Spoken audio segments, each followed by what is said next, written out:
Il est temps que le monde voie, qu'il voie les enfants de Dieu beaux, grands, belle peau et toutes ces choses.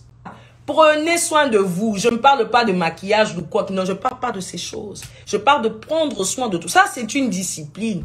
Tu te réveilles le matin, tu ne prends pas soin de toi. Quand tu vas au travail, tu ressembles à rien et puis tu veux parler de Jésus. Il faut arrêter ça. Parle-nous d'un Jésus présentable. On a dit nous sommes ambassadeurs. Est-ce que toi, tu as déjà vu un ambassadeur des États-Unis qui ressemble à je ne sais pas quoi? En tant qu'enfant de Dieu, nous devons nous discipliner. Dans des disciplines simples. Je fais 5 minutes de sport. Écoutez, pour ceux qui ont remarqué, vous verrez que j'ai maintenant du mal à prendre du poids. Pourquoi? Parce que je me suis dit, ah, on dépasse les trentaines là, tu commences à grandir. Moi qui aime sauter sur scène là et toutes ces choses, j'aime danser et tout. Imaginez-vous une Denamoine avec qui vous êtes sur scène, qui vient seulement, qui chante assise sur la chaise parce qu'elle a pris trop de poids. Il faut s'aimer. Quand Dieu vous donne un corps, il vous donne... Dieu nous a donné trois choses. Il nous a donné le corps, l'âme et l'esprit. Yes. Et la différence que nous avons avec ceux de ce monde, c'est que nous, en tant qu'enfants de Dieu, nous ne sommes pas disciplinés. Ma soeur, mon frère, tu grossis, tu ne te regardes pas, tu prends du poids en désordre et au moment où, par exemple, tu dois aller monter à Mangengenge pour aller prier, tu n'arrives pas à faire les escaliers. Tu n'arrives pas à monter sur la montagne parce que comment tu vas aller prier à la montagne? Ce sont des choses, c'est peut-être banal, c'est peut-être marrant, quelqu'un peut en rire aujourd'hui, certes, mais ce sont des choses vraies. Tu ne peux pas te réveiller à minuit pour prier, mais si pour manger le chocolat là, tu te réveilles. Or, le chocolat va risquer de te faire... Tu as 30 ans seulement, tu ressembles à quelqu'un qui a 50 ans. Non, il est temps que le monde voie, qu'il voie les enfants de Dieu beaux, grands, belle peau et toutes ces choses. Tu mets ton make-up la nuit et puis tu dors avec. Lave-toi le visage, nettoie. Mets un peu de tonique, ça aussi c'est les à côté, on rit, mais bon. Prends soin de toi, prends soin de ta peau. Il est temps que... Écoutez, les gens qui sont dans le monde ont tout ça. Ils sont beaux, elles sont belles, elles sont grandes, elles ont des belles peaux, elles ont des beaux cheveux, elles savent prendre soin d'eux. Maintenant, quand tu viens leur parler de Jésus là, qu'est-ce qu'ils vont prendre chez toi qu'eux n'ont pas? Qu'est-ce qu'ils vont prendre chez toi? Il est temps aussi que je vais toquer à la porte pour parler de Jésus à quelqu'un. Quelqu'un me regarde et dit, toi là, tu veux me parler de Jésus comme tu es habillée là, comme tu es belle, comme ça. Oui, je viens te présenter le Jésus que je connais. C'est même lui qui m'a rendu comme ça. Alléluia. C'est possible. Je parle à mes frères, mes jeunes frères et mes jeunes sœurs. J'ai vu que Cold Out m'a rejoint tout à l'heure. Hey, Cold Out, God bless you. Vous voyez ça? Prenez soin de vous. Je ne parle pas de maquillage ou quoi. Non, je ne parle pas de ces choses. Je parle de prendre soin de tout. Ça, c'est une discipline. Tu te réveilles le matin, tu ne prends pas soin de toi. Quand tu vas au travail, tu ressembles à rien et puis tu veux parler de Jésus. Il faut arrêter ça. Parle-nous d'un Jésus présentable. On a dit nous sommes ambassadeurs. Est-ce que toi, tu as déjà vu un ambassadeur des États-Unis qui ressemble à je ne sais pas quoi? Non. Quand il dit ambassadeur des États-Unis là, dès que quelqu'un entend le mot États-Unis, il le regarde de haut en bas pour voir, est-ce qu'il représente les États-Unis? Tu entends ça? Toi maintenant, tu es ambassadeur de Christ. Si Dieu nous a donné un corps, c'est pour que les gens perçoivent d'abord le corps avant de percevoir mon âme et mon esprit. Il ne faut pas confondre les choses. Donc quand je viens et que quelqu'un me regarde, je suis bien habillé, je suis présentable et quelqu'un dit, je lui donne mon oreille pour m'écouter. Quand tu ressembles à un fou et que tu commences à parler de Jésus, qui va t'écouter, qui va te prêter son oreille? À moins que ce soit Dieu qui le fasse parce qu'il est capable de parler même au travers d'un âne. Je ne parle pas des exceptions. Je parle des choses de tous les jours. Habille-toi bien, prends soin de toi, prends soin de ta peau, prends soin de ton corps. Ça, ce sont des disciplines. Ça, c'est même pas quelque chose que Dieu va te recommander spirituellement. Des fois, quand on oublie, quand on lit la Bible, des fois, les gens qui lisent la Bible comprennent ce que je dis. Quand je dis ces choses-là sont aussi dans la Bible. La Bible n'est pas là seulement pour enseigner notre esprit. La Bible est là aussi pour pouvoir élever notre mentalité. et notre manière de penser, le renouvellement de l'esprit, le renouvellement de la mentalité. Alléluia. Quelqu'un vient me dire que je vais te parler des maquillages et des ongles, cela vient du monde. Ma soeur, même la robe que tu portes vient du monde aussi. C'est pas de ça qu'on vient parler aujourd'hui, que le Seigneur me pardonne, mais on va pas entrer dans ce débat. On va pas entrer dans ce débat. Ce sont des débats très bas. Alléluia. Je pense que...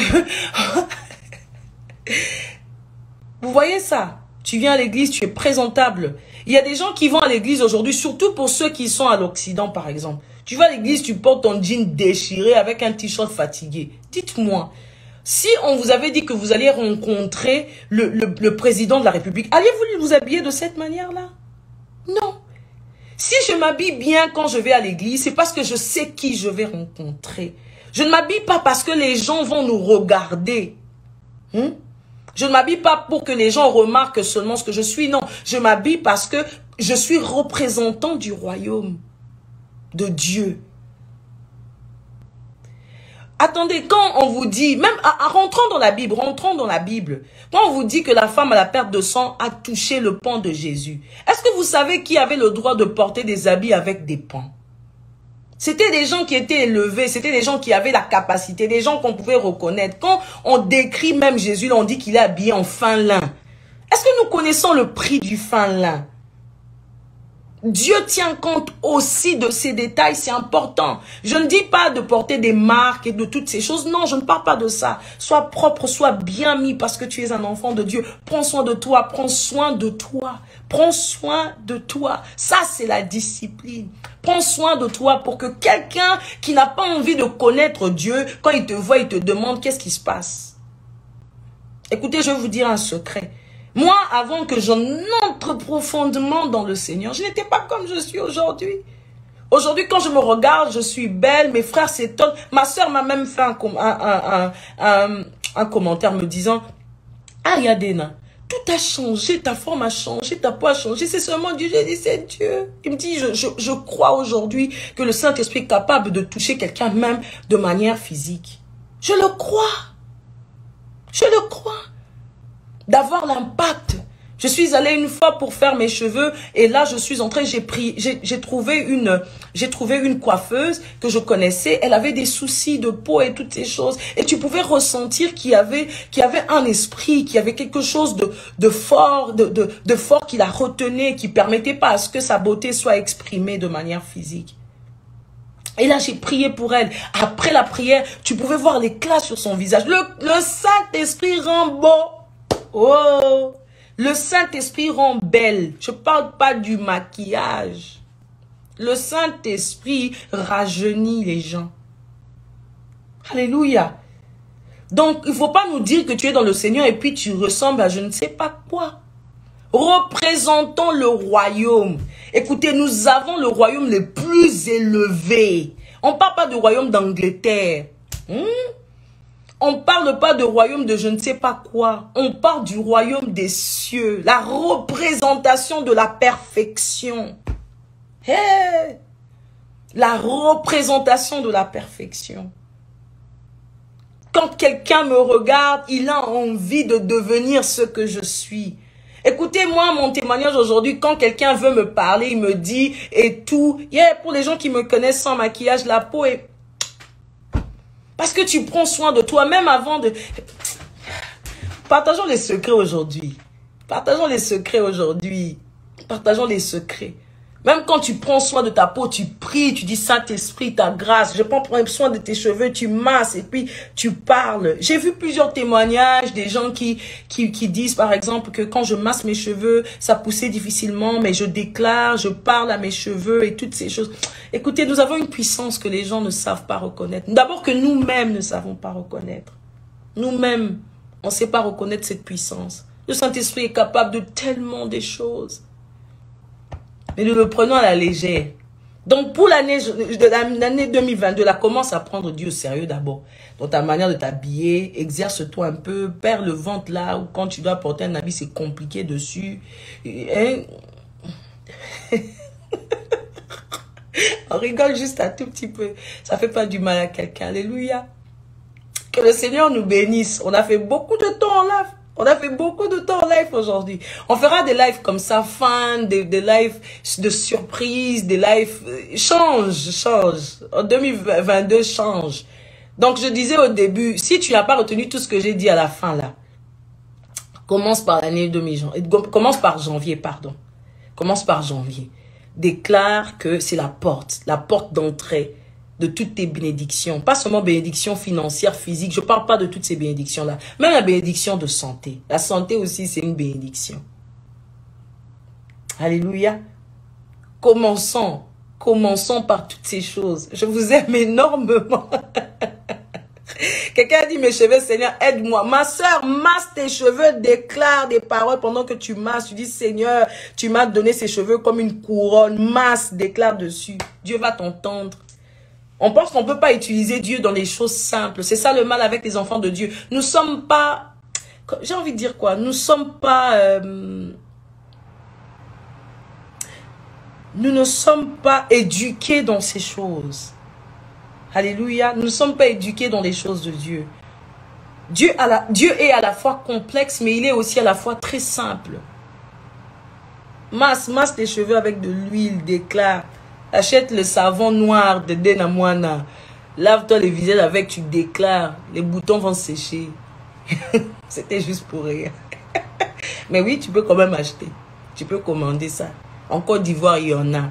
À Kinshasa aussi, il y en a. Nous avons tendance à limiter Dieu. Ne limitons pas Dieu. Dieu est dans toutes ces choses. Dieu peut changer notre apparence extérieure. Vous savez, quand à l'intérieur, on est beau. Vous savez, quand à l'intérieur, on est... La Bible dit, je prie que tu prospères à tous égards, comme prospère l'état de ton âme. Ce sont des versets de la Bible. Alléluia. Il dit que tu prospères. Quelqu'un dit, pour le savon noir, le savon noir se trouve chez Napilox. Vous pouvez trouver le savon noir là-bas. Allez prendre ça. Il faut prendre ça. C'est ce que moi j'utilise. Je te donne mon secret. La Bible dit que tu prospères à tous égards, comme prospère l'état de ton âme. Ça commence de l'intérieur à l'extérieur. De l'intérieur à l'extérieur. Si j'ai Dieu, mon extérieur doit le refléter. Si j'ai Dieu, quelqu'un qui me voit peut admirer qui je suis. Alléluia. Il y a des gens qui viennent à Dieu à cause de mon apparence. Comme j'ai dit encore tout à l'heure, c'est pas ton apparence extravagante. Je ne parle pas de ça, que quelqu'un n'arrive pas à twister, à mélanger ce que je suis en train de dire. Même de la manière la plus simple. Même de la manière la plus simple. Je peux influencer. Quelqu'un dans mon travail qui me connaissait, par exemple, de telle ou telle autre manière, quand il me regarde, il y a quelque chose qui a changé en toi. Yes.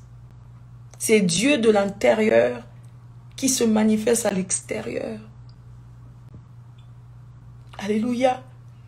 Ah, que le Seigneur nous bénisse. Je sais que plusieurs personnes n'ont pas envie qu'on puisse arrêter, mais vraiment, change. 2022 là, change ton apparence extérieure. Ça va aussi influencer les gens tout autour de toi.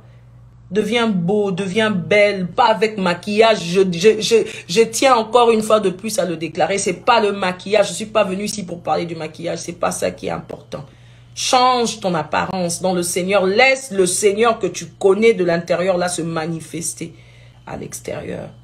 Permets que Dieu puisse se manifester au travers des gens, que les gens disent qu'il y a quelque chose qui a changé. Et je répondrai, c'est Jésus qui a renouvelé ma mentalité. Il a renouvelé mon intelligence. Il m'a donné des nouvelles capacités.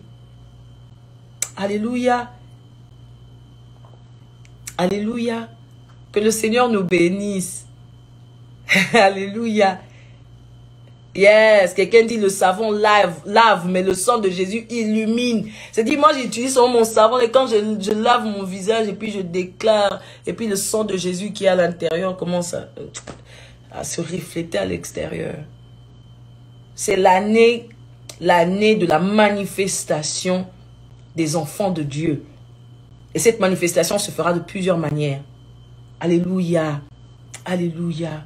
Est-ce que vous n'avez pas vu que dans la Bible, à chaque fois que le Seigneur décrivait ses serviteurs et ses servantes, belles de visage, beaux de visage, c'est aussi important. Nous sommes des beautés dans le Seigneur. Il nous a créés à son image. Alléluia. Et il est temps que les gens à l'extérieur commencent à admirer ce que nous sommes en Dieu. Il est temps.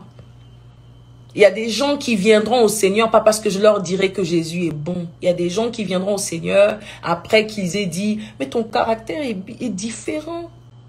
Je suis entrée une fois dans un Uber, dans un taxi, et le taximan est venu me chercher. Il était très en retard. Et j'étais aussi en retard. Mais quand je suis entrée dans son taxi, il était bluffé par mes réactions. Après, il me dit, c'était pas dans un coin où on me connaissait, c'était dans un coin caché. Et le monsieur se retourne pour me dire, Madame, vous êtes différente. Je sais que je suis venue en retard. Mais vous vous êtes pas fâchée. Il dit, si c'était d'autres personnes que je prends habituellement, ils seraient en train de dire des gros mots insultés en ce moment-ci. J'ai souri à l'intérieur de moi. Il m'a dit, vous êtes différent. Et puis il m'a dit, pourquoi? Je lui ai dit, vous savez pourquoi? Parce que je suis enfant de Dieu. J'ai Jésus à l'intérieur de moi. Est-ce que vous savez que cela même est un témoignage de la puissance de Dieu?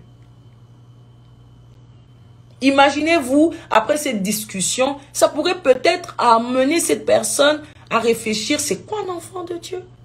Je veux aussi devenir comme vous. Reflétons Dieu dans nos habitudes, dans nos caractères, dans notre apparence physique. Reflétons Dieu. Dans la manière dont nous prenons soin de nous, dans notre manière de nous tenir, dans notre manière de parler. Écoutez les amis, je veux toucher à un autre point. Ce n'est pas parce qu'on est en France, qu'on est aux États-Unis, que tout le monde dit des gros mots quand il parle, que moi aussi en tant qu'enfant de Dieu, je peux le dire parce que je suis fâché. Non, arrêtons ça aussi. Dans mon travail, tout le monde, quand il parle, il dit des gros mots. Tout le monde, peut-être pas insulter, mais des gros mots, employer des gros mots dans mon langage. Les amis, je ne le fais pas, même quand je me trouve dans un coin où personne ne sait qui je suis. Ça aussi, ça peut faire voir la différence de ce que tu es. Quand tu arrives quelque part, tu entends tout le monde commence à curse, à dire des gros mots et tout. Toi aussi, tu entres dans le bain, tu commences à parler comme eux. Ne parle pas comme ces gens. La différence ne se fait pas voir dans Jésus. Ce n'est pas simplement le fait que je dise que je suis chrétienne. La différence peut se faire voir par les actes que je pose. Quelqu'un qui ne sait pas que je suis chrétien est capable de remarquer la différence dans ce que je suis à cause de la manière dont j'agis. Alléluia. J'agis tellement différemment dans un sens où je vais au travail. On ne m'a jamais entendu dire un gros mot. Dans mon milieu d'école, on ne m'a jamais entendu. Mais on dit, mais pourquoi toi tu es différent? C'est là que je peux trouver la possibilité de dire à quelqu'un, je suis différent parce que. Alléluia. Je trouve une porte d'entrée pour parler de celui qui m'a changé. Oh. En 2022, change. Change ton langage. Change ta manière de parler. Enlève les gros mots dans ton langage. Je ne vais pas te dire que c'est un péché, mais ça t'empêche de parler du Jésus que tu as rencontré. Ça te mélange avec les autres qui n'ont pas Jésus. Ça te mélange. Ça te mélange. Vous êtes différents en quoi? Vous portez les mêmes habits, vous mettez les mêmes maquillages, vous êtes tous jolis. Si c'est dans ça là seulement, fais la différence dans ton langage. On ne dit pas quand tu viens, tu dis Jésus, Jésus. C'est pas ça. J'ai dit quand je viens, le langage que moi j'utilise, la manière dont je réponds à mon patron, la manière dont je réagis même quand il est parti, la manière dont ça là même, les gens disent mais toi comment tu es comme ça? Pourquoi tu es comme ça? Je suis comme ça parce que j'ai Dieu à l'intérieur de moi et que ça marque la différence. J'ai Jésus, je suis ambassadeur des cieux sur la terre.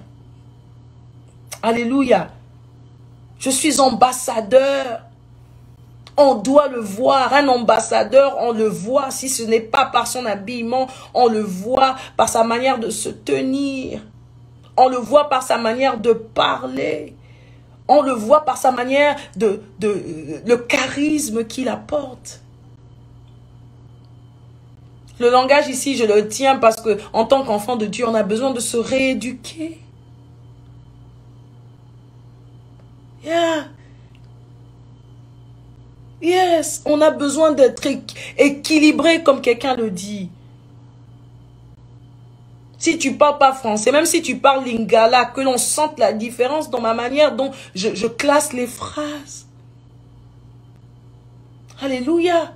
2022, année de préparation de l'armée de l'Éternel dans tous les secteurs. Hôpital, aux médecins, aux infirmiers, cuisinières, directeurs de je ne sais pas quoi dans telle société, dans le salon de coiffure, en tant que chantre, en tant que pasteur, en tant que serviteur de Dieu, année de changement, année de préparation des soldats et des ambassadeurs de Dieu dans tout et en tout. Alléluia. En tant qu'étudiant, en tant que professeur, que l'on sente la différence. Alléluia. Que l'on sente la différence. Dans mon lieu de travail, chez moi à la maison, dans mon mariage, que l'on sente la différence. Écoutez, je reprends encore sur la discipline. Les enfants de Dieu, j'ai même pas envie de dire les enfants de Dieu, les chrétiens, nous ne sommes pas disciplinés. Ceux qui sont dans l'armée sont disciplinés. Et si tu veux être enrôlé comme un soldat, un ambassadeur représentant du royaume des cieux, je vais m'éduquer, me discipliner. Le Saint-Esprit demande de la discipline aussi. Yes, la discipline. Je ne sais pas pourquoi le Seigneur permet que je puisse revenir encore sur la discipline. Discipline-toi. Discipline-toi. Ça va t'emmener loin. Il y a des gens qui sont même pas intelligents à l'école, mais qui sont tellement disciplinés, qui reçoivent des points plus que les autres, parce qu'il est seulement discipliné. Il assimile ses cours jusqu'au bout. Imagine que tu es maintenant la puissance, l'intelligence, tu es la capacité de l'esprit. Et au-delà de ça, tu as la discipline. Qui te pourra? Qui te peut? Qui pourra même se lever? Les enfants de Dieu. Alléluia. Alléluia. Les enfants de Dieu comme des Daniel savaient faire la différence. Hey, la différence. On dit, toi, pourquoi tu es comme ça? Parce qu'il avait Dieu à l'intérieur de lui. Hey, alléluia, que le Seigneur vous bénisse. Je vais bientôt arrêter ce live, mais nous allons faire ça de temps en temps. Nous allons faire ça de temps en temps. Nous allons faire ça de temps en temps. Ok? Alors, je vais répondre à quelques petites questions simplement. Comment être discipliné pour accomplir ça? La discipline, c'est une décision. Tu prends une décision de te discipliner. Tu prends une décision de ramener à l'ordre des choses où tu savais que tu ne faisais pas. Prends le temps de te discipliner. Discipline-toi dans ta manière de manger. Discipline-toi dans ce que... Je vais vous dire un secret. Je dis ça peut-être pendant mes interviews. Peut-être j'ai dit ça 1 ou 2 fois. Depuis que j'ai 17 ans, par exemple, je ne bois pas de l'eau froide. Je ne bois pas des boissons froides. Des boissons glacées, comme on dit en Côte d'Ivoire et ailleurs. Parce que ma voix est une voix cassée de nature. Et cela ne m'aidait pas, au fait. Pendant mes activités, cela ne m'aidait pas à pouvoir rester... comment je dirais, à garder ma voix après une activité. Donc, je la perdais. Et je me suis disciplinée depuis l'âge de 17 ans, par exemple. Je donne un exemple sur la discipline. Je me suis disciplinée depuis l'âge de 17 ans à ne plus prendre des boissons froides. Et ça m'a beaucoup aidé. Aujourd'hui, c'est rare, c'est très difficile que je me casse la voix de manière simple parce que déjà ça a été enlevé de ma vie. Bien évidemment, ma voix se casse encore, mais ce n'est pas de la même manière que ça se cassait avant parce que j'ai pris la discipline d'arrêter par exemple de boire tout ce qui était boisson froide. Vous voyez? Comment être discipliné face au péché? Le péché, on l'abandonne. La discipline, c'est une décision que vous prenez. C'est vrai qu'on peut être, enfin, je ne dirais pas discipliné au devant du péché. Le péché, on ne se discipline pas. Le péché, on fuit le péché. Le péché, on s'en éloigne. Le péché, on l'évite. La discipline, c'est pour nous empêcher justement de donner à notre corps l'occasion de pécher. Voilà, c'est ce que je peux dire à cette question.